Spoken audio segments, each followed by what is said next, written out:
যতদিন পর্যন্ত ওরা বিয়ে না করায় ততদিন পর্যন্ত আমি এই চরপশুনি থাকবো। আমার সাথে ফিজিক্যাল রিলেশন ছিল, ওর সাথে আমার সাথে ছবি ছিল, ওই ছবিগুলো আমার ফোন থেকে দ্বিতীয়বার যখন আমি দেখা করতে আসি সবকিছু ডিলিট করে দেয়। আমার তো কোনো ভবিষ্যৎ, আমার কিচ্ছু রাখে নাই।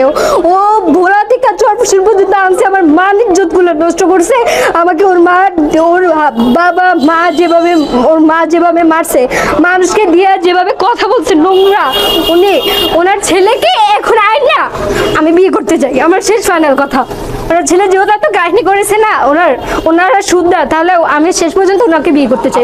এখানে কি আশ্বাস আসছে? আমি তো জানি যে ওনার ছেলে ভয় পায়, ওনার মার সাথে কথা বলছি, উনি রাজি হচ্ছে না, আমি ওনার সাথে কথা বলে মিটমাট করাবো, ওনারা যেটা বলে। কিন্তু না, সেটা তো হয় না। আমি তো ওরা বিয়ে করতে আসছি। ও ঢাকা ঠিক আছে, ওরা ছেলেকে আনাইতেছে না, তো ওরা ঢাকাকে ওরা ছেলেকে আনাইতেছে না ইচ্ছা করে। ওর সাথে তোমার কতদিন সম্পর্ক? 1 বছর। এখানে হচ্ছে যে চরপশুনি থানার কাছে একটা রুম আছে, ওই রুমে আমাকে নেওয়া হয়েছে, ওইখানেও আমি গেছি। তারপর ছাত্র দলে কোনো একটা রুম আছে নাকি, ওইখানে নেওয়ার কথা ছিল, বাট নেওয়া নেই। দ্বিতীয়বার আরেকটা রুমে নেওয়া হয়েছে। আমার সাথে ফিজিক্যাল রিলেশন ছিল, ওর সাথে আমার সাথে ছবি ছিল, ওই ছবিগুলো আমার ফোন থেকে দ্বিতীয়বার যখন আমি দেখা করতে আসি সবকিছু ডিলিট করে দেয়। হ্যাঁ, ও তো আমাকে সবসময় বিয়ের আশ্বাস দিয়ে আসে। আমি বলছি যে এক পর্যায়ে আমি তোমার সাথে, তুমি আমার সাথে সম্পর্ক রাখো না। ও পাগল হয়ে ভোলাতে আইসে আমার পা ধরে আমার ফুফিদেরকে, রিলেটিভকে পাগল করে ফেলছে।